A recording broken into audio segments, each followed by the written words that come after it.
guys, and welcome to KAJEA'S vlog. Sa video na to, pag-uusapan naman natin yung mga apps na meron si Kaji sa desktop or sa laptop niya. So, kung interested kang malaman yung mga apps na yon, please keep on watching until the end. Do not skip para wala kang mamiss na tips and tricks na i-share ko throughout the video. So, without further ado, let's get started!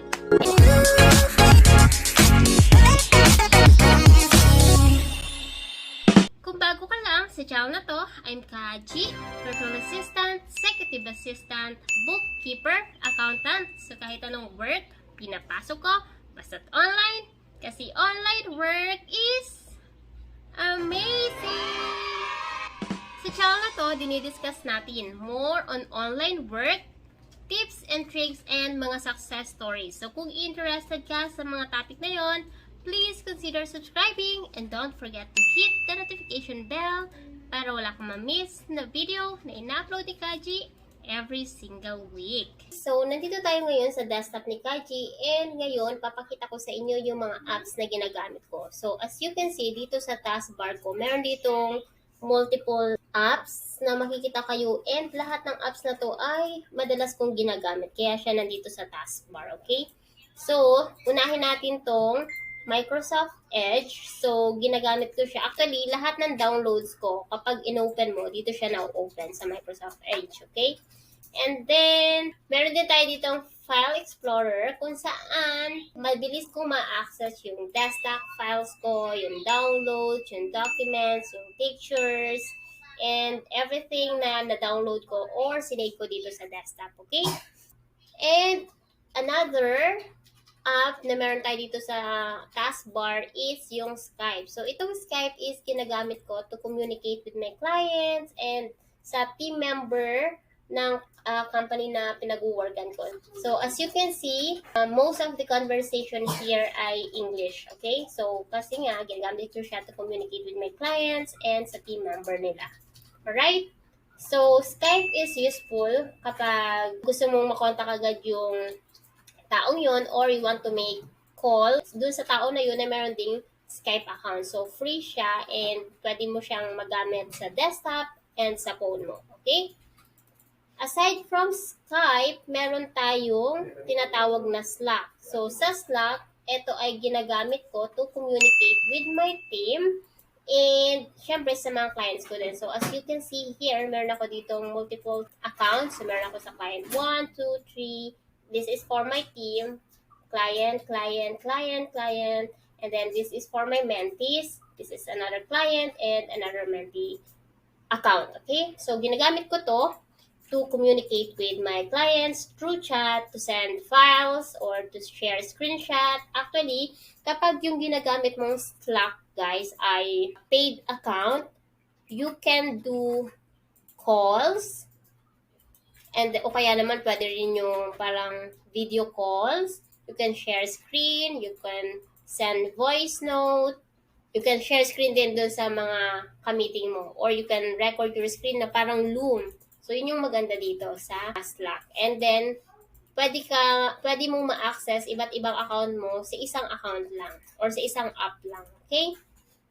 So, very useful yung Slack in terms of communication. And then, aside from Slack, meron ako dito another tool na Sketch. So, itong Sketch ay free and pwede mo siyang ma-download sa computer mo. So, saan ko ba ginagamit itong Sketch na to?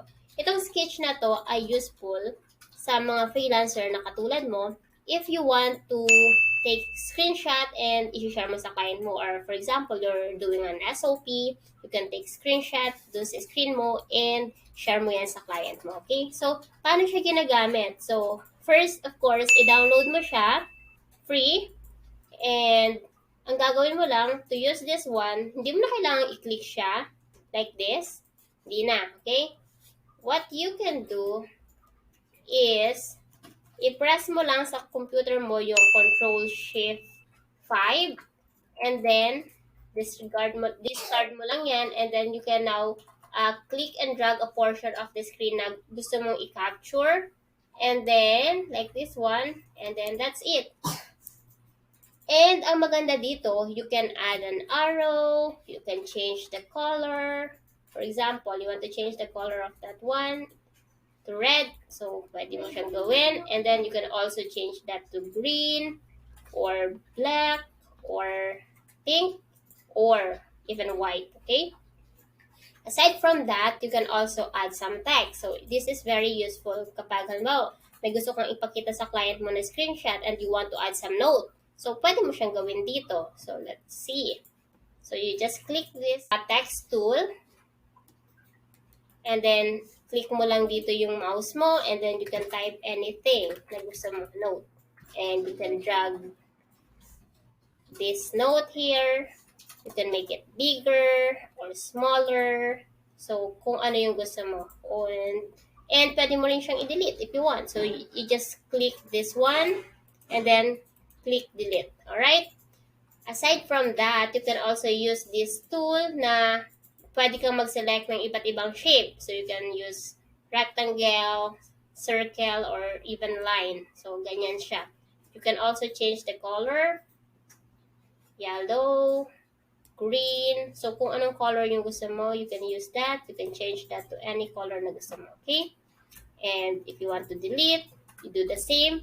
Click here, and then press delete sa keyboard mo. Alright? And then, meron din tayo ditong highlighter. So, pwede kang mag-highlight or you can draw.